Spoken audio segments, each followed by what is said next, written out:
Welcome to the Walking Dead UK podcast. It's Entertainment Talks podcast for The Walking Dead on AMC and Fox. I'm your host Matthew. Joining me today, my co-host is David. How are you?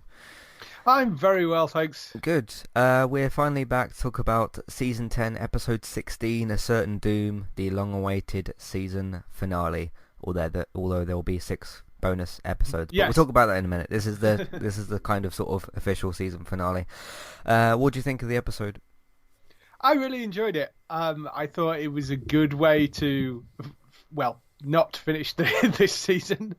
As a season finale, I thought it worked really, really well. Left it on a nice little cliffhanger, but nothing like overly major.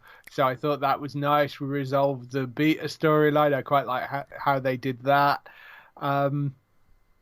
You got proper reintroduction of Maggie there as well. We lost a couple of people, but nobody that anybody will miss all that much, I don't think. So, I thought it was a good mix of things. And we got Connie coming back as well, which Yeah, is good. yeah, which is good. I liked this episode. I do have some problems with it, but then there's also some things I really like about it as well. So it's almost like a 60-40 type of episode. Right. I just liked it enough to I thought it was just good enough to where I liked it. I do have my problems with it, but the stuff that I did like, I really did quite like quite a bit. My biggest problem with the episode, I thought that the fight with Beta was far too quick, and I knew you'd have a problem with that. just not very believable for me. Because if you think about, I know it was a long time ago. I think it was in season 9, wasn't it, when Beta and Daryl had that fight. You think about how close that was, and Beta was kind of winning that fight, but then Daryl obviously pushed him down the elevator shaft or whatever and beat him in quotes. Didn't kill him, but he won that particular fight. And then you look at this other situation where, like, sure, he's on top of Negan, he's about to stab him or kill him or whatever. Daryl seemingly, like, cuts his back of his ankles and, like, does this slide past him and then stabs him with 2 knives in the head. I just thought that Beta would have put up more in the fight than that, and that scene was about, 6 seconds or something. Yeah. And I just think that if you've looked at the character of Beta over the course of the whole time he's been in the show, he's this beast of a character. Like we saw when he was breaking into, I think it was the hilltop, wasn't it? Yeah, and he was killing like a bunch of people and all that sort of thing. And I just didn't find it very believable that Daryl would beat him that quickly, or that really anybody would beat him that quickly. It's not because it was Daryl that beat him, but just that anybody would really do that to him necessarily. See, I was okay with that. I was okay with that death. I think they'd done the sort of big drawn out fight previously, and with the knife fight like you mentioned, with him pushing him down the elevator shaft. They've done that big battle already, and I believe there was some talk about them doing another big fight again here, but they decided, because they'd kind of done that once, they wanted to do something different for this. Hmm. And I like the fact that it was Daryl saving Negan, and it had to be quick. It either had to be one very long drawn out fight, and I think that would have been even less more believable, because you're surrounded by walkers. If that had turned into a big drawn out fight, I think that would have been very difficult to do in that particular circumstance, because of where they were and the fact that they were surrounded by walkers. I think it had to be over quickly, and the only way Daryl's going to take him down is if he does it fast. So that actually worked for me. I actually, whilst I can understand the want of seeing some sort of big epic battle between the two of them, I think logistically it makes far more sense actually for Daryl to take him down very fast, to take out his ankles so it kind of puts him down, and then the moment he's been stabbed in the face, through the eye sockets, I think there isn't much more that Beta can do at that point. So, because he can't obviously see anything, and I sort of think he gets resigned to what's going to happen next, and he's actually quite happy about it. I thought that actually worked quite well. I was all right with that. It did seem quick, but logically, I think it had to happen fast. I can't see how you could have had a long drawn out fight in that situation. Not with the amount of walkers that they were around there. Yeah, I get what you're saying, that like it was a difficult situation because there was walkers all around them and that sort of stuff. I don't know. I just expected more of a fight from such a massive character. I can understand. I can understand why you might expect that, and I think a lot of people, expected a bit more of a fight there. But I think they actually handled that quite well. I think logically it makes sense. Mm-hmm. But it does go against expectations as well, which is not always the best thing. I mean, sometimes things go against expectation just for the sake of doing it, but I don't think that was the case here. I think there was a logical reason for doing it that way. Mm-hmm. On the other hand, Father Gabriel has skipped his comic book death, which I'm very happy about, because obviously I've been saying about how the show needs to try to do a bit more of him, with him and with Seth Gilliam, obviously the guy that plays him and everything. Almost died in the episode before he's saved by somebody in the episode, but no, I was pretty happy about that. I thought most of the other stuff in the episode was fairly good. It's just the overall conclusion to the actual Whisperers, like the actual war side of things, I thought was lacking just slightly. But other than that, there was some stuff I enjoyed in the episode as well. But we'll get into it all properly in a minute when we get into the episode. But let's go into some housekeeping. We'll see you for that in a minute. Hey there, I'm Aaron Holman, host of Eye to Eye, a weekly podcast talk show all about passion. I have this passion and this fire within me that burns brighter than the fire around me. Flow. With performing, there's always a story to tell, whether it's my own or not. And creativity. I go, he's more than cute, he's creative. All with an LGBT twist. Make sure to check out Eye to Eye, that's EYE, number 2, letter I. And rate and subscribe on Apple Podcasts or wherever you listen in today.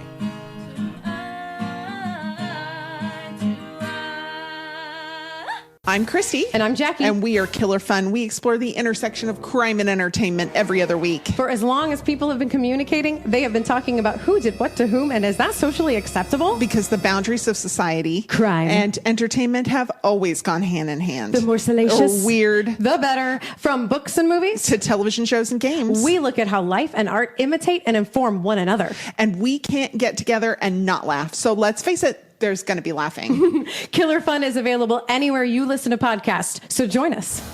If you'd like to get started with a domain name and a website today, just click on the link in the show notes and that will take you over to Koalu to get started. They also have a live support chat system that you can use, which is in the bottom right hand corner.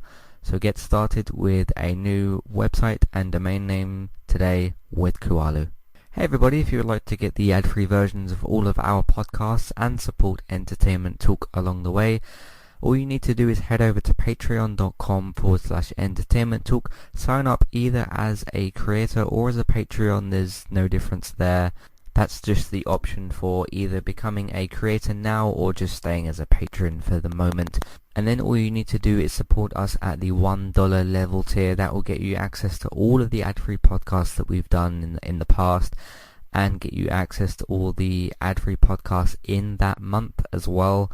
So it's a great way to support us on Entertainment Talk and to get rid of the ads and get your ad-free podcasts. You can also become a patron at the $3 level tier. That gets you access to ad-free podcasts and allows you to redeem a review of a TV show or a film of entirely your choice. That's one per month for either a TV show or a film review, which is at the $3 level tier. As always, thank you very much for listening. Back to the show. Alright, so recently on Entertainment Talk, we do still have the Breaking Bad podcast coming out, by the way, on Wednesday. I'm not going to be stopping releasing those just because Walking Dead's back. There's only 2 episodes left to go anyway, well 3 including this week. This week's one is season 1 episode 5. There's 7 for total in the season, and we are still planning to do some kind of feedback podcast once all 7 episodes are out, so people could have seen all the episodes and listened to our thoughts on everything and given feedback in real time sort of thing. So look out for that in the future as well. But for the moment, we're up to season 1 episode 5, and those will continue to come out on Wednesdays, so you can keep looking out for those. There's the Becoming Heisenberg podcast for Breaking Bad. Oh dear.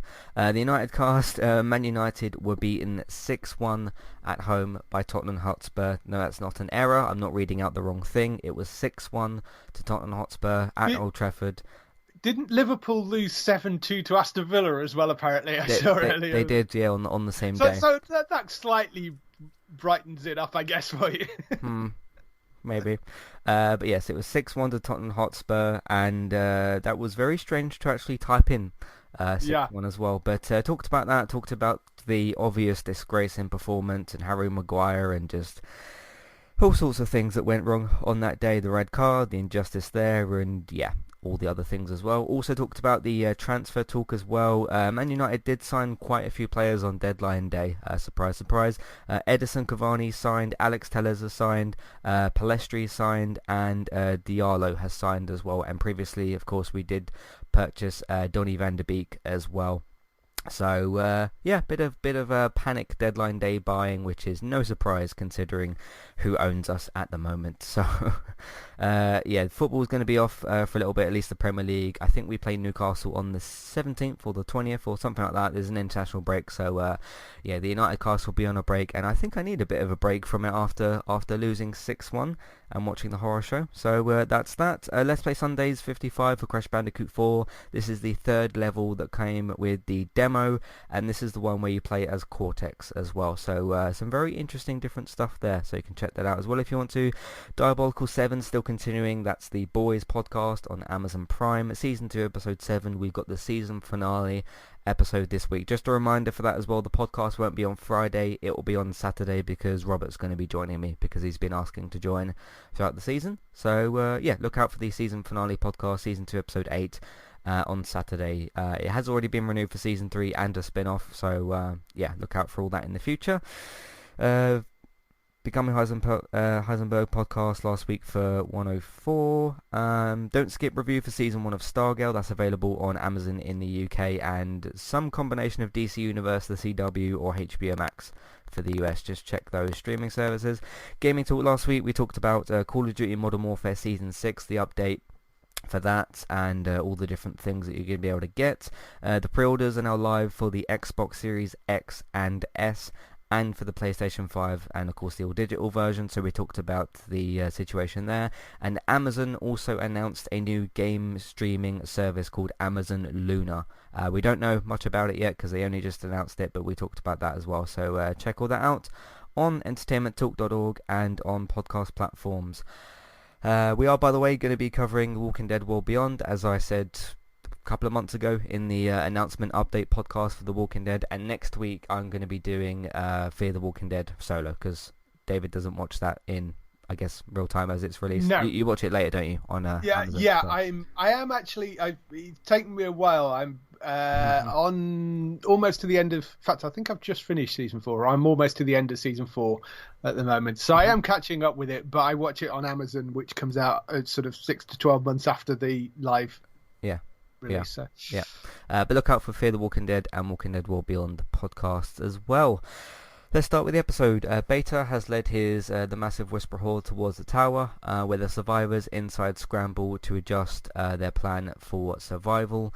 Father Gabriel, who thankfully survives this episode, orders several pairs of survivors to sneak pieces of speaker equipment out to the Horde onto the wagon pulled by horses, which survivors will use to play music and lure the Horde to the ocean to destroy them. Luke, Jules, Daryl, Kelly, Jerry, Magna, Carol, and Beatrice decide to venture through the Horde to engineer said escape plan. Before they go, Lydia makes amends with Carol. They have a little conversation, with the latter insisting the former needs to make their own way with her mother, Alpha, the dead... needs to make her own way with her, they need to get sort of past what happened there, basically. So, yes. But yeah, what do you think of, I guess this is sort of the start of the episode, them planning to go through this Horde. So what do you think of that, the start of the episode? Yeah, I mean, we've seen them use sounds before to drag the horde away. I thought this, to move sort of a horde around, and I think this is a solid idea. The big problem being that they have to get through them in the first place, and we've also seen them using the covered in guts thing before. I thought this was really nicely shot. It was incredibly tense. They did a really good job in, you kind of got those crowd sequences, and then you'd occasionally see a knife just somewhere, and they kind of, you weren't sure whether the people in the crowd had actually spotted it or not, and then arrows fly out from, they're taking them down. So I quite like thought this was a sort of solid plan. Just has the minor problem that you've got to get through a massive horde to do it. But good opening kind of idea, I thought. Mm-hmm. So when we finished episode 15 several months ago, and obviously we saw this horde that was looming towards the tower, do you feel like they used... I know they used the horde pretty well because you had some intense scenes of them walking through and everything. Do you think they used it well enough to the scale of the horde that we saw? Because we saw just thousands of them, because this was the whole quarry of walkers that we'd seen before that Alpha introduced to Daryl to do with the whole threat and stuff. Do you think they used the horde well numbers-wise? Well, it's difficult because they are essentially a blunt instrument, and you can't control them that well. You can kind of, the Whisperers can direct them in certain ways, but unless they started making lots of noise in the building, I'm not entirely sure. You can't kind of point and go say, walkers go and attack that over there, so there is only so much you can do with them. I mean, they are a danger, but they're a danger if you're in the middle of them. If you're out of the way, there is only so much you can actually do. I mean, arguably one thing they could have done is maybe throw, because we know they had grenades because we saw them later, but they could have thrown a grenade at the building to draw them to maybe the doors, and try and push them in that way. But it's tricky. I'm not entirely sure, other than having them kind of wandering around outside to trap them in, whilst the Whisperers actually get in and do the job of trying to actually kill our heroes. I'm not entirely sure what else you could do with them.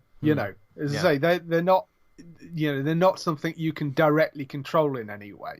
Yeah. You can only kind of nudge towards a particular way. I mean, they are essentially quite stupid, as we see at the end of the episode. Yeah. I did like how you essentially got two set pieces, right? I mean, you got the third one at the end, but two main set pieces. Characters walking through the horde, and then the Whisperers that are slowly breaking into the building.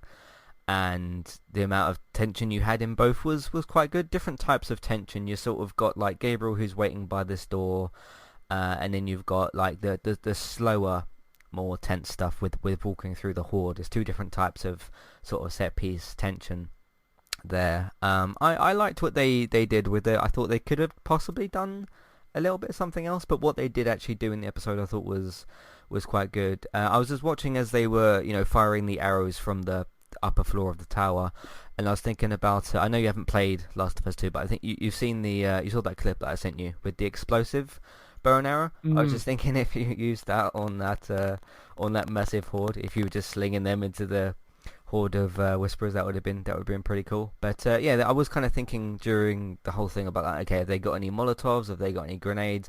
Obviously once their group gets into the middle of that, you can't throw anything explosive into there, because you might end up killing your own people. But I thought it created for some good kind of tension and stuff. So that's the kind of opening to the episode. The group begins sifting through the horde, with Whisperers being picked off by archers, which I just kind of referenced. Most of the group manages to evade the horde and flee into the woods. Carol manages to mortally wound a Whisperer that attacks her and Beatrice, because they get kind of caught in the middle. But the dying Whisperer wounds Beatrice as well, kind of pulls her leg or something and sort of stabs her, or pulls her by her leg and that. Forcing Carol to leave her behind, and she is discovered and eaten by the horde, because Carol kind of looks back and you can well, see and hear the damage that's being done there. The survivors set up. We'll talk about the Luke's sound system thing in a minute. The death of Beatrice, not a huge character. No. I'll be honest. As the scene was playing out, I did recognize her face. Yeah. I couldn't at the time. Obviously, I got the notes here. It's Beatrice. I couldn't think of who that was. This leads me to kind of my other small problem with the episode is that yes, Beta dies in this episode, and so does Beatrice. One's arguably a lot bigger of a character than the other because Beta's the main villain. Beta. Yeah. But I don't know. I thought one major, or not, maybe not a major character, because obviously I wanted Gabriel to survive the episode and skip his comic book death. But I thought maybe one other notable character could have died, possibly in this episode. What do you think of the choice to take out Beatrice and that? Yeah, I mean, as I said, she's not that memorable of a character. I'm sorry, apologies no to the actress that plays her. I mean, did a wonderful job, but there are so many characters on this show. I mean, the only other people, I mean, who else would you take out? Somebody like Luke or Magna? Yeah, maybe one from that group of the new group of 5. Yeah, possibly. So one of them actually returned in this episode. So I mean, you could have maybe taken one of those out, possibly. But I don't mind the fact that most of our big characters got through this. I mean, we know Carol and Daryl are safe. Because there is a spin-off coming, and I think I sort of agree with you. It's nice that they're not only that Seth Gilliam gets more time, but the fact that they're actually doing a bit more with his character, and also the fact that they've stepped away from the comic book for that. So that character is going to be around for a bit longer. Jerry is obviously still about, but I think they would be rioting if they killed Jerry at this point. Yeah. So maybe there's one from that new group of 5 that we've got. Yeah, I think that's the only. You could have potentially had like one of them die, and then is it Connie? She comes when she comes back. So take one out and then have her kind of come back to sort of soften the blow. Yeah, that's the only other thing you could have done. But I think. I'm okay with that. I thought that was all right. Yep. But Beatrice has died. I can't imagine what that would, because you see her kind of get. I'm not sure. Was it with her or with someone else? Like her leg gets pulled off. No, that was her. Yeah, it was pretty horrific. Yeah. That. I mean, it was, as death scenes go, that was pretty bad. Because she literally gets pulled to bits by the walkers. Yeah, that's pretty nasty. Reminded me of one of the deaths in. I'm not going to say who it was, but in Dead Set.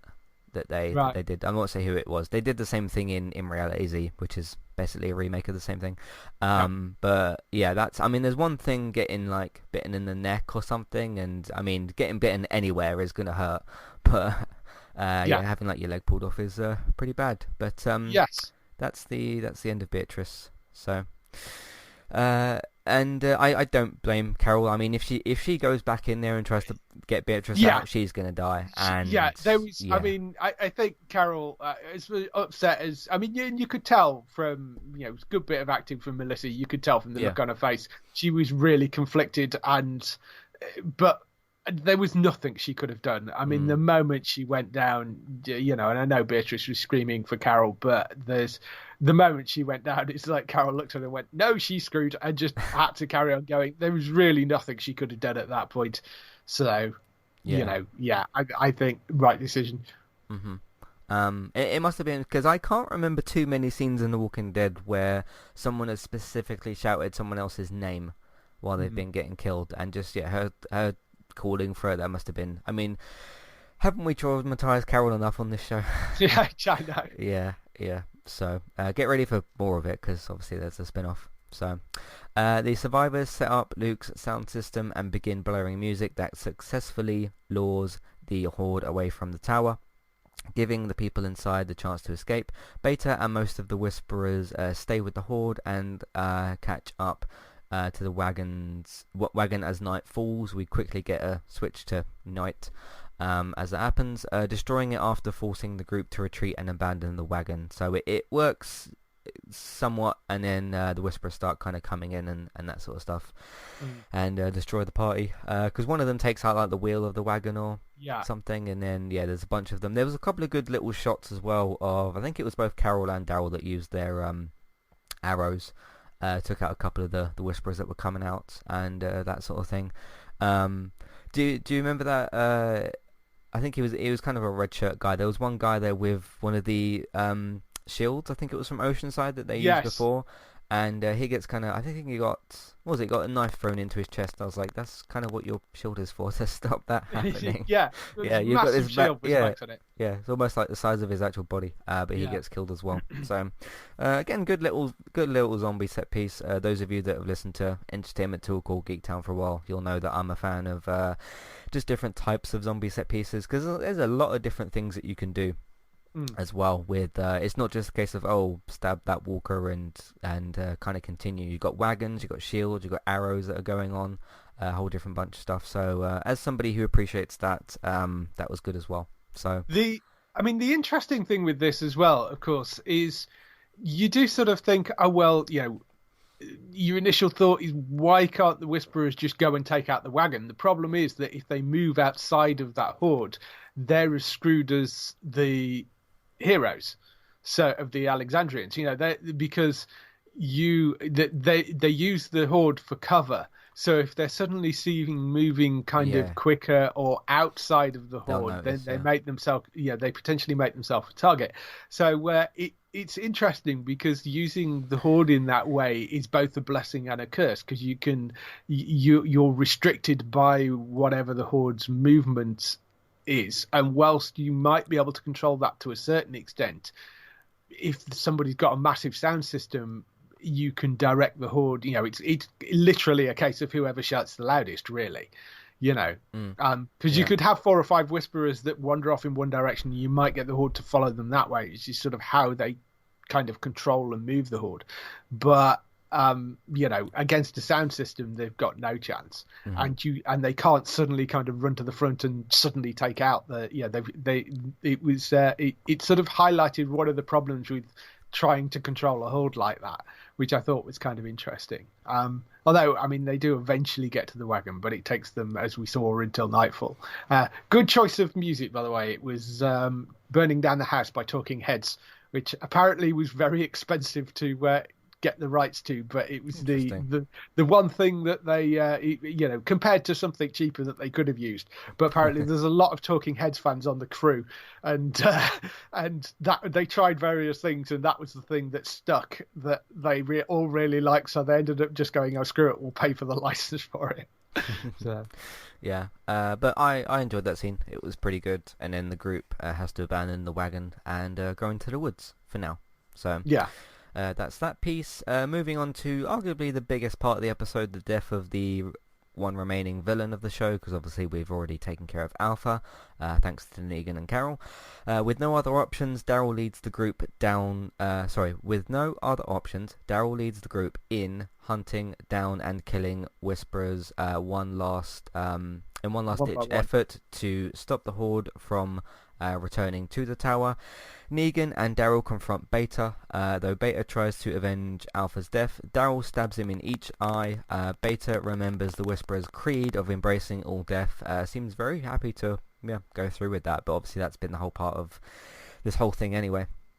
And smiles happily as he imagines the horde embracing him as they eat him and finish him off. And that's the end of Ryan Hurst's time on the show, unfortunately. Just again, going back to kind of my problems from the start, I just thought it was too quick. I thought that there could have been just a bit more of a fight from Beta put up.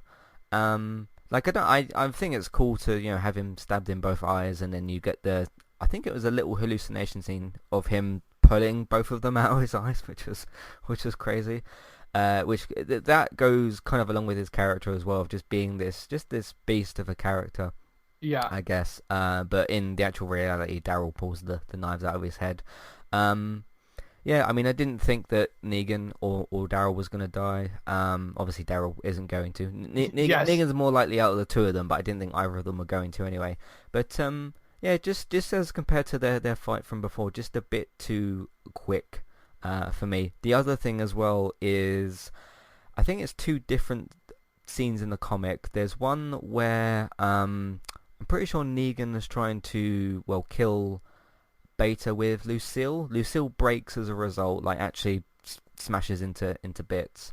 And then there's a scene, I think before that, where Beta approaches Jesus and Aaron. Of course, Jesus isn't here.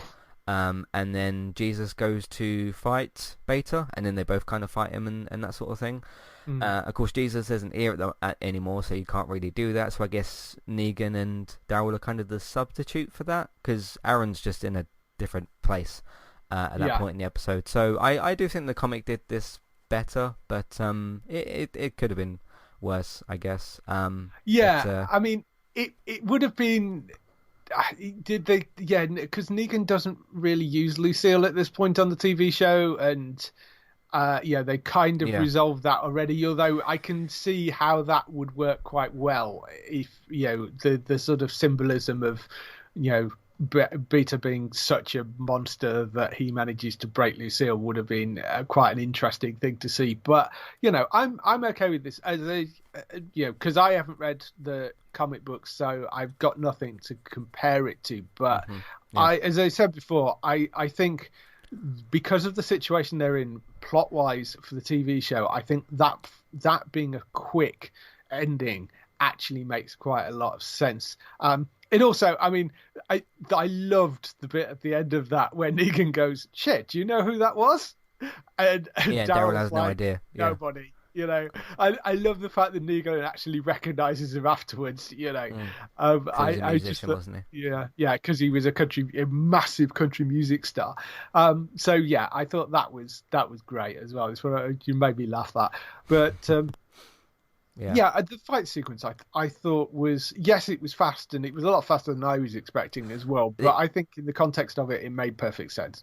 The other thing I think that could have made the scene slightly better, and this is just a time thing, if you want to have Daryl come up in this cool kind of manner and slice him in I think he sliced his ankle or something, and then like slides past him and then stabs him in the eye, that's cool, but maybe have him fight Daryl or Negan just a little bit longer and then have that happen. I'm fine with the way he died. I think that's actually quite cool. Yeah, like a double stab in the eyes kind of thing. You could have made. I mean, if you were going to extend it, I think you could have made the fight between, not between Daryl and Beta, but I think you could have made the Negan fight part. between, the Negan bit. You could have made maybe that a little bit longer, but overall.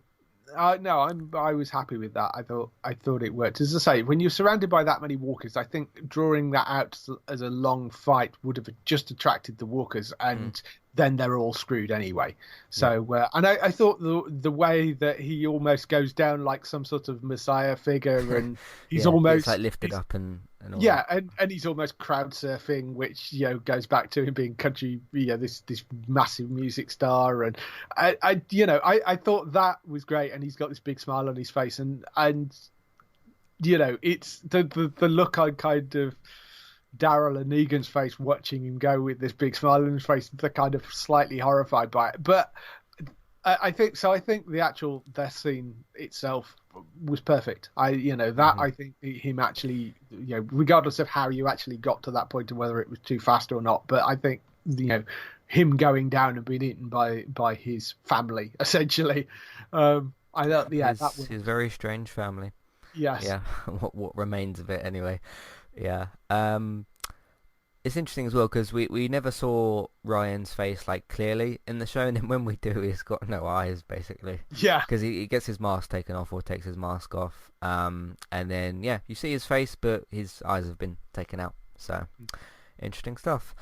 Negan recognizes Beta from before the apocalypse, but Daryl shrugs it off. He just doesn't really care. Yeah. And that's a bit of in Daryl's character. He's like, he's dead. Let's just leave. So. Back at the tower, most of the group has evacuated thanks to the absence of the Horde, but Gabriel stays behind to hold off a group of walkers. Gabriel acquits himself well but is nearly killed. He puts up a fairly good fight. He is saved by a hooded, masked warrior in the company of Maggie. She returns as well. Someone goes to kill that mystery person, and then Maggie kills whoever that was, a whisperer or something, who returned to the area after reading a letter from Carol, which does get shown again at the start of the episode, because they showed it at the end of the previous episode, and they showed it at the start of this one, just about what's happened with Enid and Terra and Henry, and just catching her up on the events as well, who returned to the area after reading the letter from Carol about warning about the Whisperers. The pair were able to save Aaron and Alden from a group of Whisperers as well. I still have no idea who this character is. No, well, I mean, because he showed up at, we saw him initially at the end of the last episode. He's still got a mask on. We talked before about he's not a comic book character, is he? As far as we're aware at the moment. No. Someone did point out online that he is, I think, from one of the Walking Dead mobile games or something. Oh, but I've played them for like 10 minutes each. Yeah, I've never played them because they're mobile games, and I don't have any interest. So plus Walking Dead Onslaught on VR is about to come out as well, and Saints and Sinners is pretty good. But yeah, if you tell me that he's from that, I've got no idea of who that is. But a very cool character nonetheless. Very much reminds me of Black Noir from the boys on Amazon. Hasn't spoken yet. Is really cool. You see him for very little amount of time. It's almost the same character in almost every sense. What do you think of him or her so far? I mean, yeah, it's great to have Maggie back. But Lauren Cohen's fantastic, and I always find it hilarious listening to Lauren Cohen in interviews, because she has she spent some time growing up in England and sometimes growing up in America, so her accent is all over the place, which really makes me laugh, because there are certain words where she's very British and there's certain words where she's very American. So I always find that really funny. But yes, beside the point.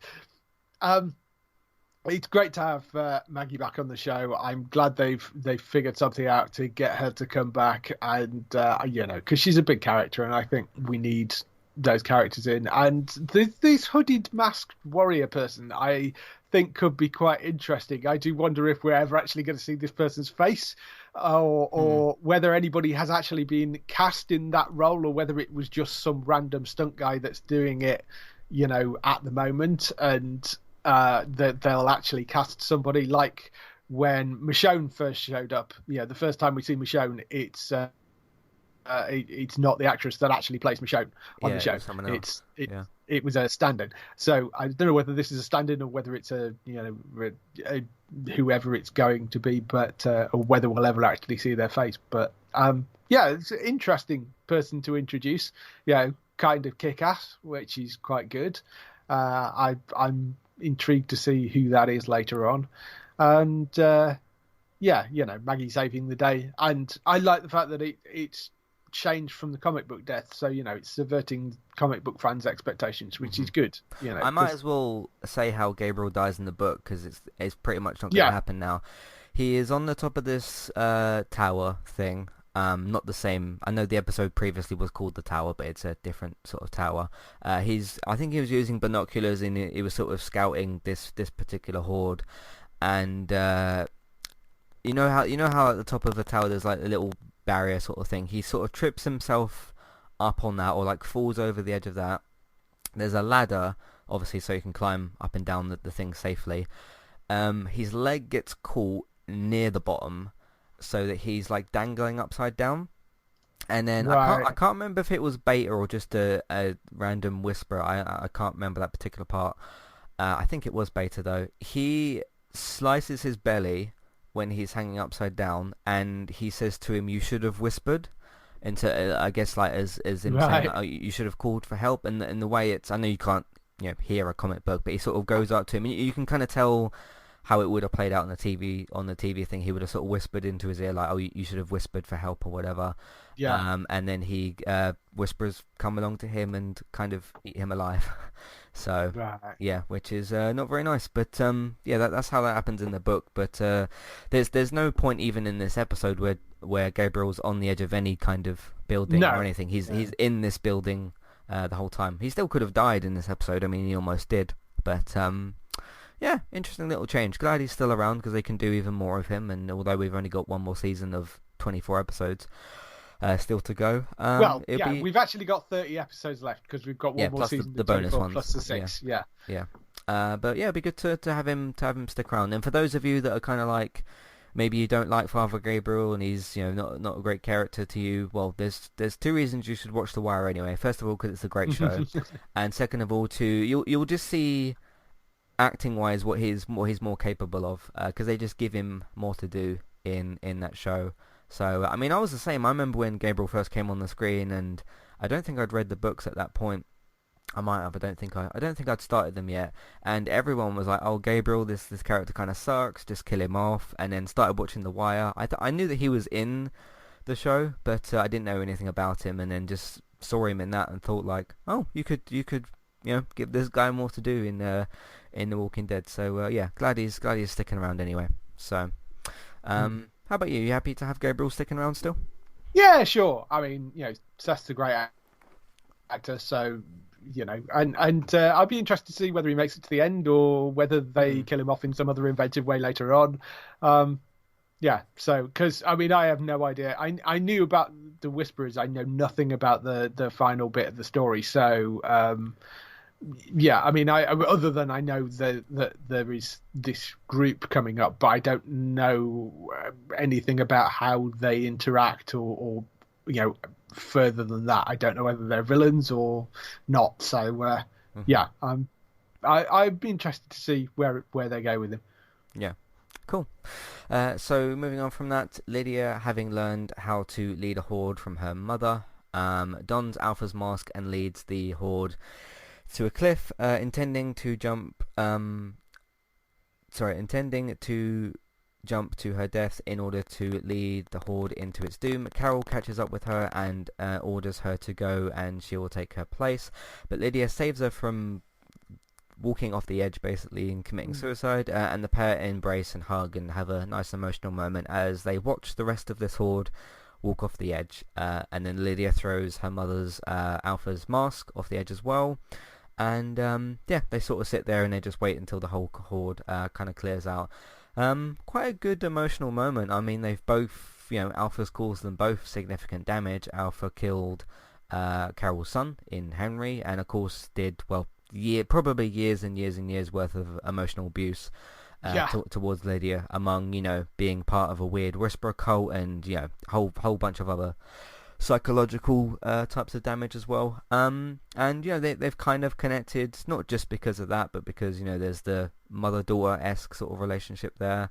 This worked out well in the end. Glad Carol is still alive, even though we knew she was going to because of the spin-off. But again, it that didn't take away really the impact of that for me. An interesting, surprisingly little nice emotional scene.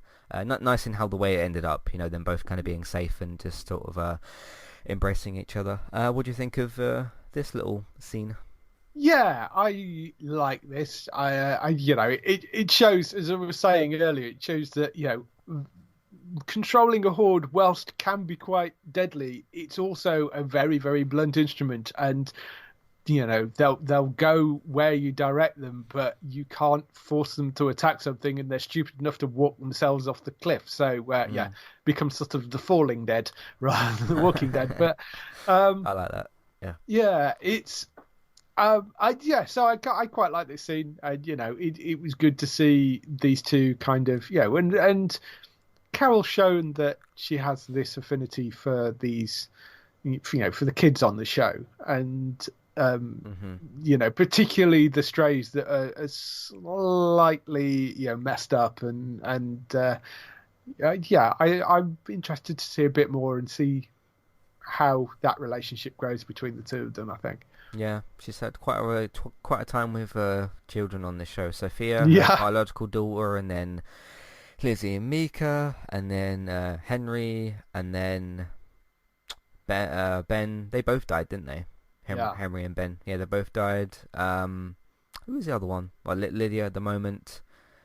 There's been lots of she's not had much luck. I thought there was like 2 or 3 more of them because there's just been so many. But just not had a lot of luck with children, unfortunately. But I'm sure Lydia will be sticking around, and they can kind of build a bit of a bond together, which would be good. Has she? I can't remember. Has she called Lydia her daughter on the show? Because I know that like her and Ezekiel adopted Henry, and he called. No, I don't. They both called him think son so. and that sort of thing. I No, don't recall No, Carol I don't actually think they're there calling yet. Lydia I don't- daughter. So Yeah, I don't think they're there yet. no. But that may come. Yeah. So yeah, interesting little scene there. The group reunites outside the tower in a makeshift camp. Maggie reunited with Judith, and Daryl promises Carol that he's still there for her. So just a nice little reunion scene between Maggie and Judith, who haven't actually met before either, because almost in the same episode that Rick left, she left, and then we had the time jump, and then Judith was she's met Judith, but not since Kaylee. Yeah. Not Kaylee's version, sorry. Because Judith's been around since season 3, so Yeah. but obviously the aged up version. But yeah, interesting to see Lauren and Kaylee in the same scene, and then that kind of going on from there. So Yeah. anything to add for that? It's just a small little kind of No, reunion scene. other than I was watching The Talking Dead and Kaylee talking about Lauren Cohen coming onto the show, coming back to the show and Maggie coming back, and how excited she was, and that was really cute. So I mean, Kaylee continues to be brilliant as Judith. She's a wonderful little actress, and as already said, I'm really happy to have Lauren back, because I think Lauren's great as well. So yeah, this was quite nice, because it sort of rounds off that bit of the story. They're finally not really in jeopardy anymore. It's kind of a little bit of it's the cliffhanger ends with the other bit of the group. So that though the guys that have been through the worst of it, I think so far, have they've got a bit of breathing space at the moment, and they can hopefully relax a little bit right now. So I thought that was a nice place to end that with them. Mm-hmm. Just speaking of like young actors and actresses, obviously we've got RJ, and we've got I think he's going to be called Herschel Jr. I can't remember the name Yes. that the show is given for Maggie's son, although we don't see him in the episode. And then you've obviously got Judith, and you've got Jerry's child as well. So Kaylee's what? I think she was 13. I think I remember us saying she was 13 when she was introduced, which was at least a year ago, because that was last season. So she must be about 14, almost 15. And just thinking in terms of, because we're getting into this new spin-off with Carol and Daryl. We don't know who else necessarily will be involved. How old are the Stranger Things cast? Because that's pretty much the only other show on TV that's got like leading sort of child actors. I know that they've got they've got Hopper and Joyce and those characters, but it's pretty much the main Stranger Things cast. The kids. The kids in Stranger Things Millie's are definitely sort a bit of older. Yeah, they're kind of 17, 18, which I mean he's no, Millie's actually 16, I think. Okay. Finn's 17, Gaten is 18. Because they've read that. Kaylee's 18. So they're sort of 16 to 18, those sort of guys now. So I mean, but then look at the World Beyond cast. I mean, most of the World Beyond cast are kind of 16, 17, 18. So Yeah. or certainly the leading characters in that. I mean, that's World Beyond is very much. I mean, we'll talk about that on the other podcast, but I mean, it's much more of a YA take on The Walking Dead. So they're all kids as well. So Yeah. Because even since like season 1 of Stranger Things, those kids have had like no problems in the leading roles. They've never sort of seemed out of their depth, the kids in that have been absolutely superb. Yeah. There are some great kid actors out there at the moment. Yeah, really pretty good. strong. Yeah. So yeah, we talked about that. Meanwhile, Connie returns. She's been out the show how many episodes? 6. At least half of the season. I'm pretty sure. Yeah. Because it was since the cave-in, wasn't it? at the cave. Meanwhile, Connie is revealed to be alive but very weak and obviously not very healthy at the moment, considering where she's probably been. After collapsing in the road, she's found by Virgil. Those of you who've forgotten who Virgil is, possibly he's the one that met up with Michonne in her last episode, who made his way to Oceanside to find it empty. I have no idea what characters we have left from Oceanside, because Beatrice was one of the lead ones. She was a lead from Oceanside. She's dead. I don't know. I honestly can't remember. I can't think of any named characters that are now supposed to be at Oceanside, but I guess now we have Connie and Virgil. So, but they make their way to an empty Oceanside in West Virginia. Sorry, yeah, they make their way to that. In West Virginia, Eugene's group arrives at the intended rendezvous point with Stephanie in a train yard after suffering a bicycle crash. Which, that's very much a Eugene thing to do. Yes. Suffered that earlier. Eugene initially believes he has missed his meeting with Stephanie because obviously they got a bit delayed because he crashed. But inspired by his friends, they'll go. They still go looking for her. The four are suddenly met by a large group of heavily armed soldiers wearing white and red and black body armor, who force the group to surrender their weapons as they get on their knees at gunpoint. Yeah, a good cliffhanger for the season. No one's about to get smashed over the head. No one's about to potentially get shot. They are aiming their guns, but no one's said, I'm about to shoot you or something. Yeah.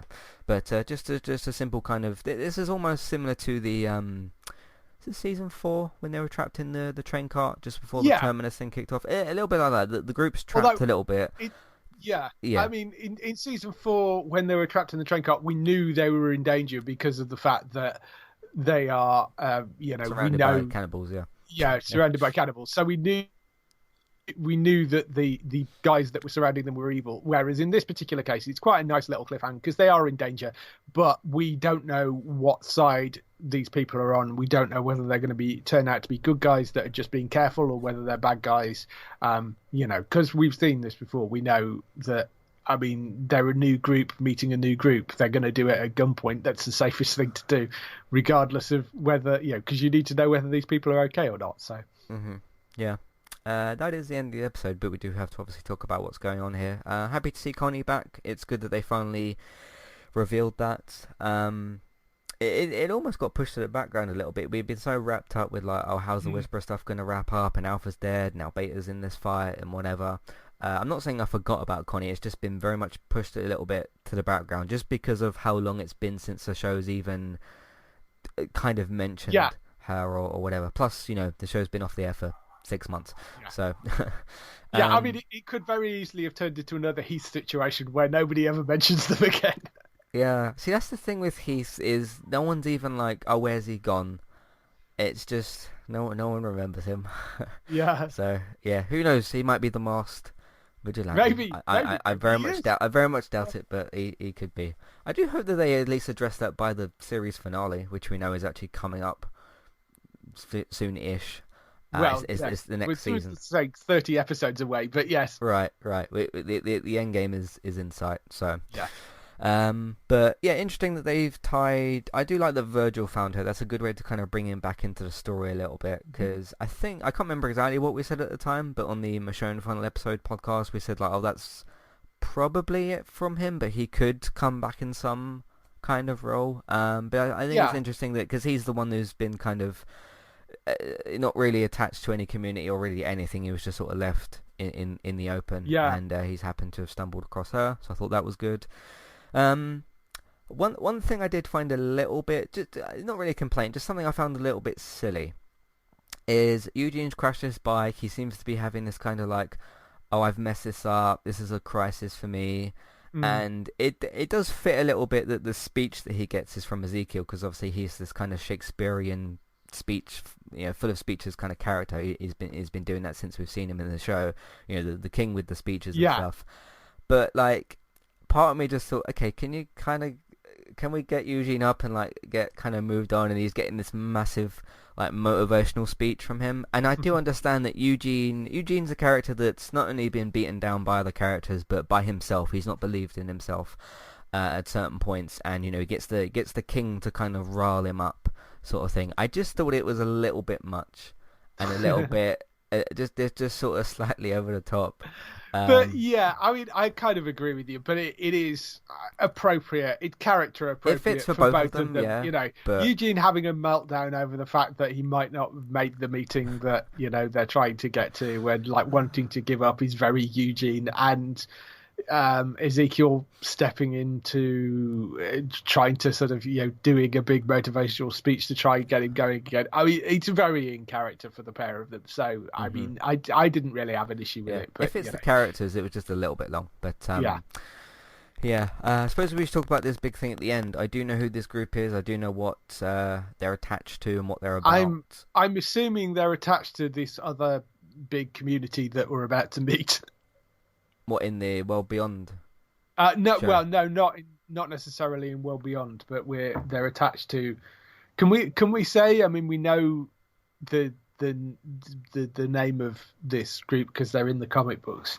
Yeah, they're called the Commonwealth. That doesn't really tell you anything about them. No, but we know they're a very interesting and kind of different group to what we've met before. Now, I know I've said that about different characters, but then again, if you look at the different villains that we've had, or the different characters, I'm not saying that they are villains, just new kind of characters.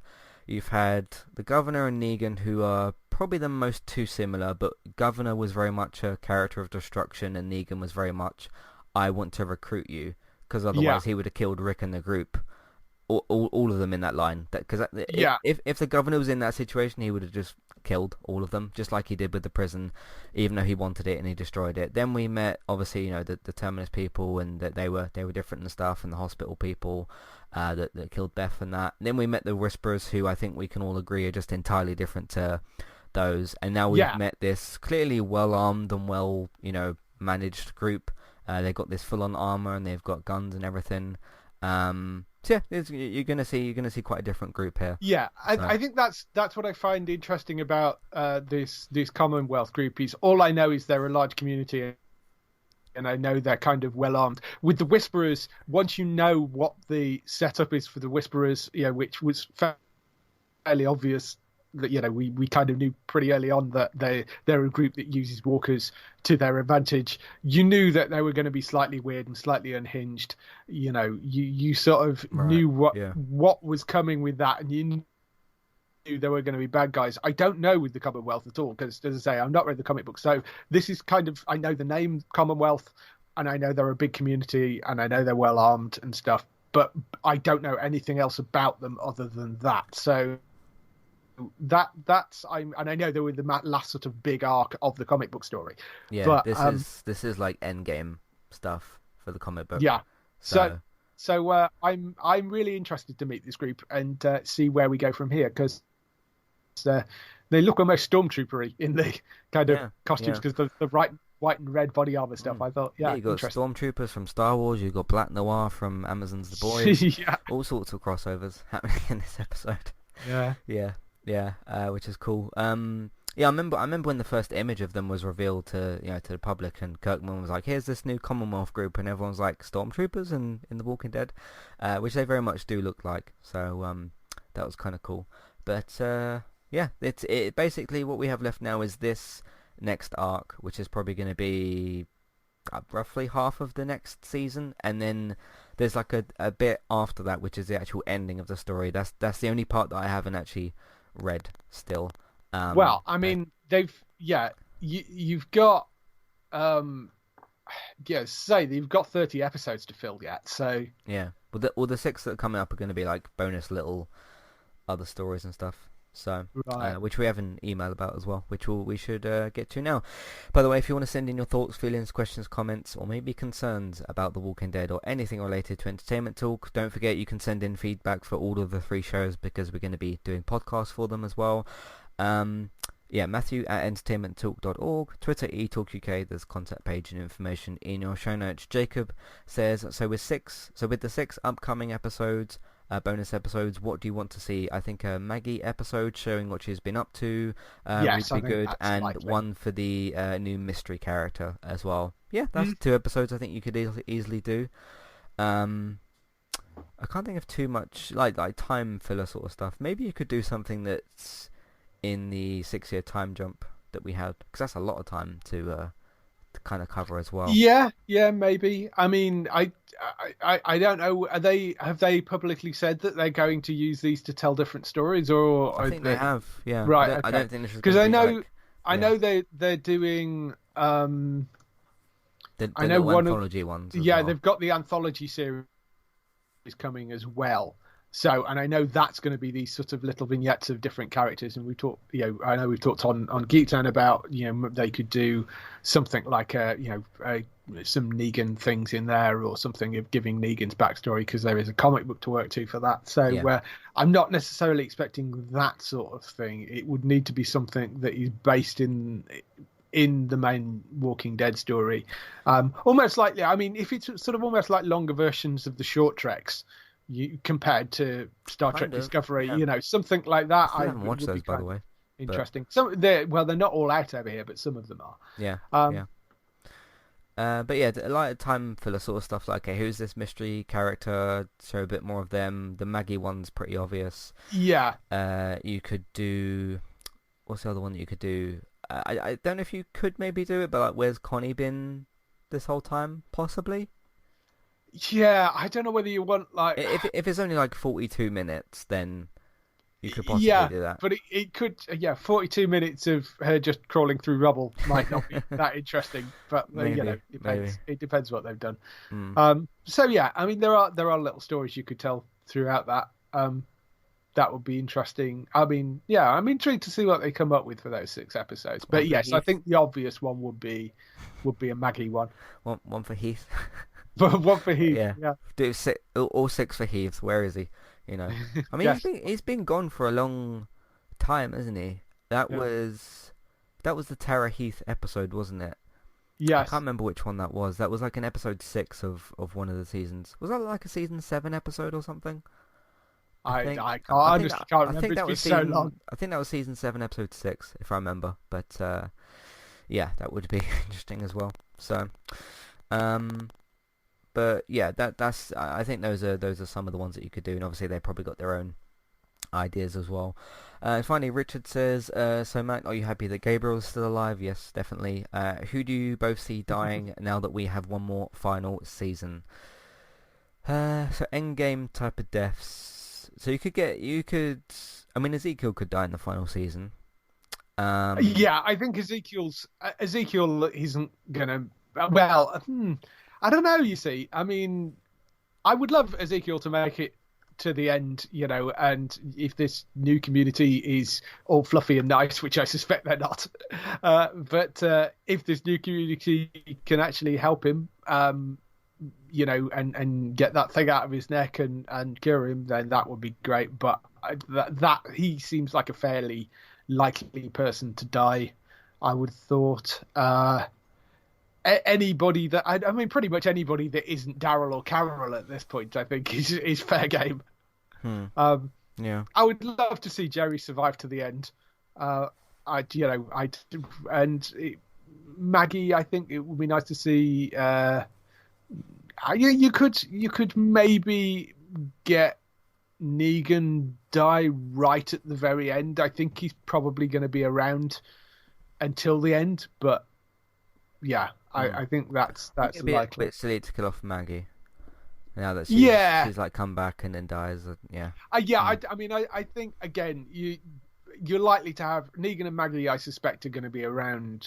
I would think for most of the obviously the next 6 episodes and the final season, or the final 24 episodes. I suspect those 2 are probably going to be around for a while, but by the end of the show entirely, anybody I think at this point could go. Yeah, I don't think like Judith will die. That would be. I think that would seem That would a just be bit repeating odd. mistakes as well to me. Yeah, I think it would be nice to keep Judith around because I think she will be a useful character moving forward, whether it's still Kaylee playing her or whether they end up aging up that character at some point. And Judith is played by an older actress. I don't know, but yeah, I mean, I hopefully I would like to see at least one Grimes survive the end of The Walking Dead. Yeah, because otherwise you'd get into a pattern of like Carl dies, Henry's his replacement. Henry dies, Judith his replacement, and then Judith dies, and RJ's her replacement, and it's just this stupid it would just become this stupid cycle. Yeah, and I if think if they did just, that, it would just be nice to have one Grimes survive, you know. yeah. So I don't know, but yeah, that's all the emails and feedback and whatnot that we've got for this season. We will be back. We'll be next year, won't it? For the 6 we don't know bonus exactly episodes. when. Yeah. Although I rather suspect it will be February, because I think we don't know for a fact, but I suspect what they're aiming to do is put those 6 episodes out in February, when the second half of the season would usually air, and then they will start again in October with season 11, and that will run through. They'll run through the first half of that, and then the second half in 2022, because they have said they're ending it in 2022. So I think that's probably going to be the format. Yeah, I'm guessing Fox would have those. Fox in the UK, if they're going to be Walking Dead episodes for TV. Yeah. They'll all be on Fox in the UK. Yeah. So. As for the other series, we don't know, but those will be all be on. Yeah, because someone else would have to pick up the Daryl and Carol spin-off. It's not necessarily going to go to Fox. No, I mean, they could be stupid and leave it on AMC in the UK, but I don't think they'll do that. I think AMC will want it. I mean, because we will be on, they sold it on to Amazon. It wouldn't surprise me if Amazon take it, but we'll see. This is what I was talking about in that US TV shows to UK homes episode sort of thing, of like all the 2 Star Trek shows that we got, they're in different places. No one's got Lower Decks, and then the CW shows are starting to end up in different places, and we don't want. I mean, we've already got all 3 Walking Dead shows in different places as well. It's very annoying. So this is why the whole overall deals thing with someone is good, like the FX to BBC thing or Adult Swim with 4 is good, because then you know where those shows are actually going to end up. So yeah, things can become a bit of a mess over here for TV. But anyway, that's it for this season. Thank you all very much for listening. We will be back. We'll be back later for the Walking Dead World Beyond, and then I'll be back next week as well for the Fear the Walking Dead Season 6 Episode 1 premiere, and then for the main Walking Dead, we'll see you all, I guess, next year. Yes. So thank you all very much for listening. You can find us in the meantime on entertainmenttalk.org. Lots of stuff still to come out this year. I don't know about films, but in terms of TV, games, and other things, of course, we have our weekly gaming podcast. There's that as well. Man United are going to continue to play and hopefully improve. Yeah, hopefully Cavani can get some goals, but I'll be continuing to cover whatever happens with that. Always very unpredictable. Everton are top of the league, just in case anyone's wondering who is. None of you would have guessed that. So, but I'm going to continue to cover that. TV stuff, of course, we got Star Trek Discovery coming back, which is going to be next day on Netflix on the 16th. So look out for that as well. And everything else that we've got on entertainmenttalk.org.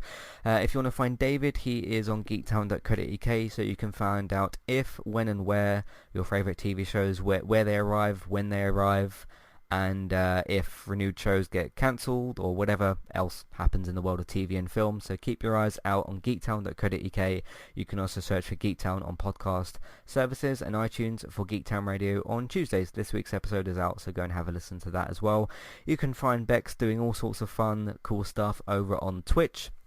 If you search for Trista Bytes, that's Trista, B-Y-T-E-S. Go and follow her, subscribe to her for pretty much daily Twitch streams at the moment. The Stream Saturday thing. Yeah. Go and check all that out as well, and some other cool stuff. So there's that. If you want to support the podcast and Entertainment Talk, we are on Patreon. You can have a look at the $1 and $3 level tiers for instant ad-free podcast and review options. Amazon affiliate link. If you're buying stuff on Amazon, we can get a small cut, but it won't cost you extra. iTunes feeds, we're on there, of course. If you search for Entertainment Talk, you can either subscribe to the individual show feeds or the main feed to get all the episodes. That's entirely up to you. Word of mouth, you can simply tell people that you know about the website and the iTunes feeds and about Geektown and Trista Bytes, so do that as well if you can. Social media, of course, Facebook, Twitter, and different Facebook groups if you can.